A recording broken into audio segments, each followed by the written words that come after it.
हर हर महादेव भक्तों, मैं हूँ सोनी गुप्ता। रिद्धि सिद्धि चैनल में आप सभी को स्वागत करती हूँ।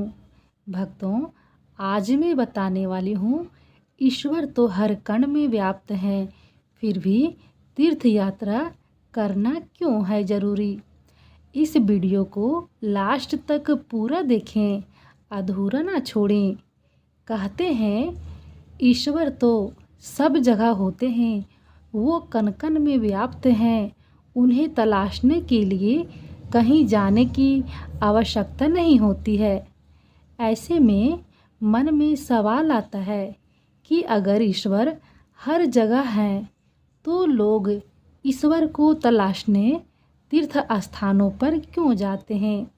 क्या तीर्थ स्थानों पर जाना केवल मन की संतुष्टि है या फिर वहां जाने से अन्य कोई लाभ मिलता है। चलिए जानते हैं। वेदों और पुराणों में बार बार कहा गया है कि ईश्वर संपूर्ण जगत में व्याप्त हैं, हर व्यक्ति वस्तु में मौजूद होते हैं। लेकिन इनके बावजूद कई धार्मिक शास्त्रों में तीर्थ स्थानों की भी महानता को बताई गई है और इस पर प्राचीन समय से भारत में तीर्थ यात्रा की परंपरा रही है। ऐसे में लोगों के मन में यह जिज्ञासा होना स्वाभाविक है कि अगर ईश्वर को कहीं भी महसूस किया जा सकता है तो क्या तीर्थ स्थलों का भ्रमण करना व्यर्थ है या फिर एक धार्मिक मान्यता है।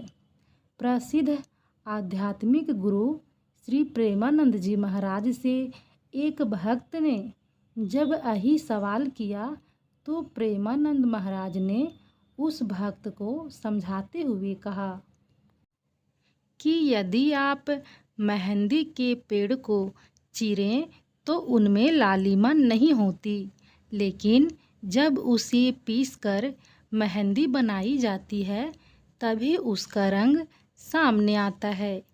ठीक उसी प्रकार तीर्थ स्थल भी पवित्र ऊर्जा का केंद्र होते हैं, जहाँ श्रद्धा व नियम अनुसार पूजा करने पर ही दिव्यता का अनुभव होता है। महाराज जी का मानना है कि तीर्थ स्थल पर जाने से अनजाने में हुए पाप भी नष्ट हो जाते हैं। यह यात्रा मन, मस्तिष्क और आत्मा की शुद्धि हेतु होती है, जिससे जीवन में सकारात्मक ऊर्जा का प्रवाह सुनिश्चित होता है। प्रेमानंद महाराज तीर्थ यात्रा को पर्यटन नहीं मानते, बल्कि उन्हें यह एक आत्मिक प्रवास और साधना का माध्यम माना है। उनके अनुसार यात्रा के दौरान नाम स्मरण, तुलसी प्रार्थना और साधु सेवा मूल उद्देश्य होते हैं। महाराज ने पितृपक्ष में तीर्थ यात्रा को प्रेरणादायक और पाप मोचक बताया है। इस अवधि में गंगा स्नान और मंदिर में विधि पूर्वक प्रार्थना करना बहुत ही शुभ माना जाता है। विशेषकर पूर्वजों की तृप्ति और मुक्ति हेतु प्रेमानंद जी महाराज ने तीर्थ स्थानों की यात्रा का जो उद्देश्य बताया है, उनके अलावा और क्या कारण हो सकते हैं, चलिए जानते हैं। तीर्थ यात्रा की महत्व। तीर्थ स्थान ऊर्जा आधारित स्थल होते हैं, यानी ये ऊर्जा के उच्च केंद्र माने जाते हैं। इन धार्मिक स्थलों पर आपको वो वातावरण मिलता है जो साधक की चेतना को उच्च स्तर पर ले जा सकते हैं।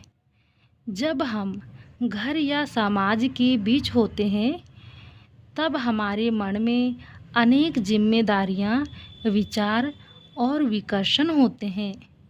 तीर्थ में जाने से मन में एक दिशा केंद्रित होता है और वो ईश्वर की ओर आना तीर्थ यात्रा करना एक तपस्या के समान माना जाता है, जिसमें शरीर को कष्ट देकर यात्रा की जाती है।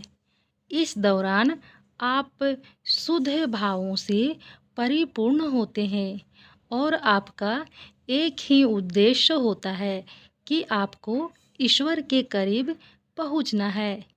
आध्यात्मिक गुरु ओशो के अनुसार ईश्वर सब जगह व्याप्त है, लेकिन तीर्थ एक ऐसे केंद्र हैं जहाँ मन की स्थिरता को दिशा मिलती है। वहाँ जाना स्वयं को ईश्वर के अधिक समीप अनुभव करना है। शास्त्रों में बताया गया है कि तीर्थ जाकर यदि व्यक्ति सच्चे भाव से पश्चाताप करता है तो उनके पूर्व जन्मों के कर्मों का क्षय संभव है। यदि शंकराचार्य ने पूरे भारत में 4 धाम की स्थापना की थी ताकि लोग जीवन में कम से कम एक बार आध्यात्मिक यात्रा करें। स्वामी विवेकानंद ने कहा कि तीर्थ यात्रा आत्मा की शुद्धि है, ना कि केवल देह का भ्रमण। यह वीडियो कैसा लगा कमेंट बॉक्स में ज़रूर बताएं। फिर मिलती हूँ नेक्स्ट वीडियो में।